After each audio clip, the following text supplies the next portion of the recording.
Okay, I got my new Champion generator, a 4500 3650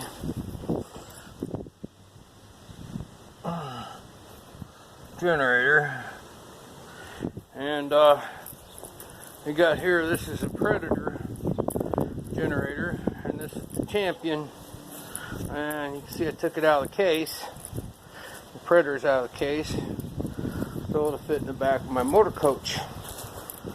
And back here I got fiberglass insulation that's glued up, my wiring, and then comes down here my electrical, fuel pump, and back here that's a propane regulator, and that goes to right here. I got a clean out drain. I drilled a hole and put a clean out. I take that screw out, and then the propane fitting fits in there, and I can juice up the tank that I have. I got a belly tank down there on the bottom and a regulator. I got that hooked up for my generator, and my controls are inside. So the controls are the same as this Champion.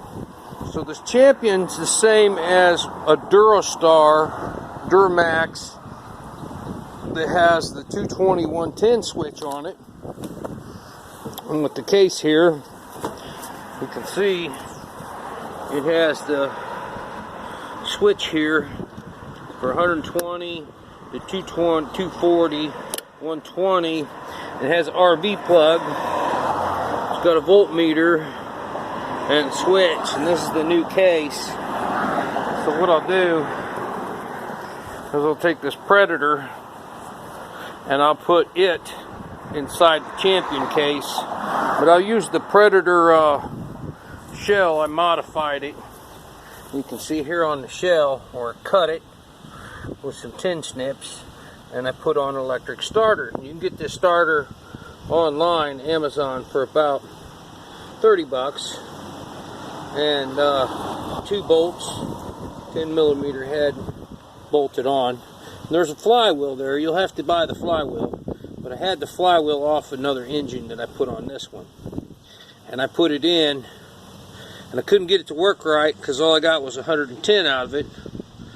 And actually I got 240 on my gauge, which was reading 170, because the fields just wouldn't match or pair right. Because I tried to pair the fields, and the fields wouldn't pair right. And here's the reason. Now online on YouTube, they'll show you the fields. Now you can see here we got red, white,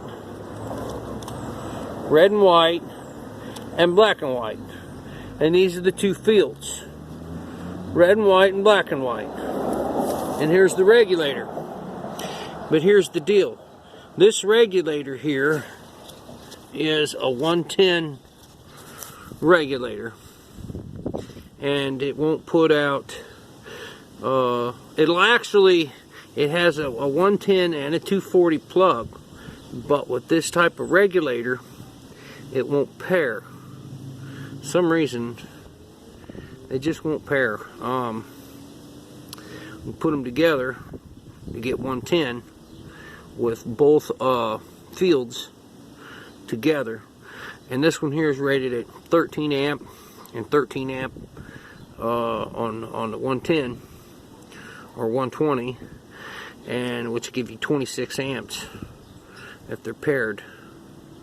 But they won't pair because this regulator gets a wrong reading. Now on YouTube they'll say buy a doorbell transformer and hook it up and all that and this and that, and you don't need to do none of that. What you need to do is change this part right here. Okay, and they sell these. You go online on eBay, you'll look, and these regulators here, they sell them for 110 generators and they sell them for 220 generators. I've even ran a bigger regulator on my other one, which I wired it external, and I ran it outside. It had a wire so it ran cooler.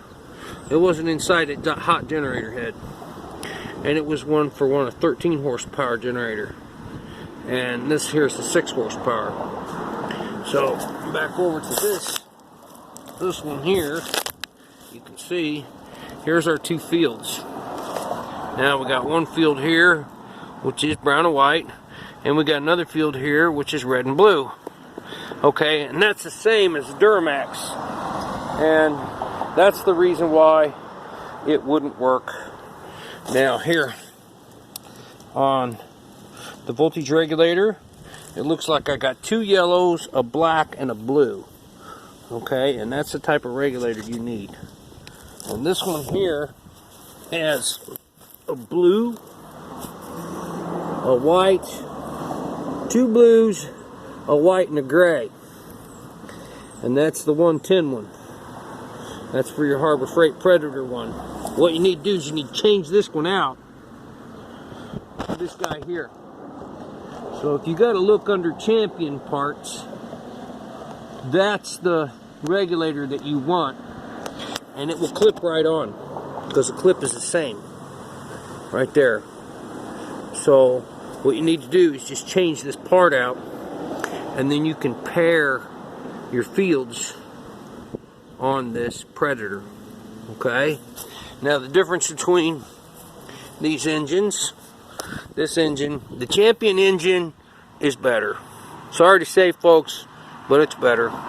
And you can look and see here on the generator case, we got an extra piece of metal here. Here on our engine shell, it looks like it's a lot better. See, it's got this wraparound piece right here. And on this, it almost looks like it's been trimmed off on the mold or eliminated right here. And you can see the difference. You see the fins here, and you don't see the fins there. Okay. And now, so what we got is we've got better cooling. We've got better airflow and cooling in this one here to blow air across the fins than we got on the Predator. The Predator, let's face it, it's a cheap Honda clone, okay? And the Champion, it's a Honda clone too. And, so what I'm going to do is I'm going to take the pull start shell off the Champion, and I'm going to run the Predator pull start shell because it's already modified. My other pull start shell that I have for my Duramax, I ran it for, gosh, 2 years. And what happened is the little spots right here where the bolts are, the bolts stayed tight, but it cracked and the shell fell off. So I got to do a little swapping and trading around. Actually, this one here says, the Champion says it has cold start technology, has a Hemi head, and it's got an iron, what you would call an iron sleeve inside of it. And take a look at the governor. Look at all the different holes and adjustments on the governor here. And look at this governor here. So your Predator engine is more generic. It's a cheaper build than this engine. Now, folks, you can get this Champion generator for $3 1/4.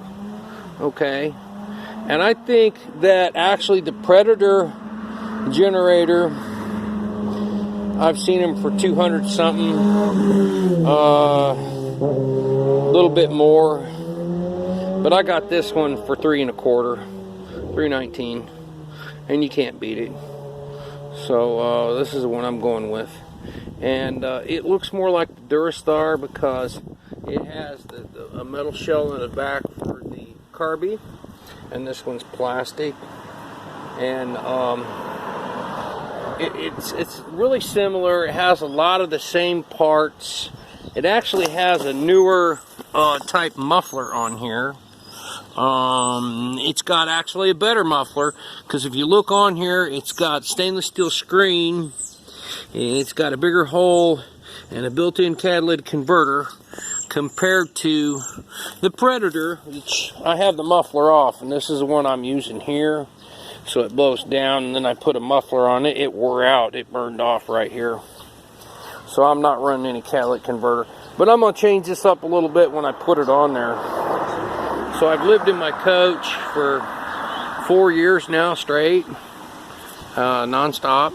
I travel, I preach the gospel, I pray for people, and it's my ministry vehicle, and it's my house. So that's where I live. and I'm getting pretty familiar with working on these. Alright guys, so this is the heads up on this, and it's just about done. So I'll make another video when it's rolling, and I'll post it online. Alright, praise the Lord.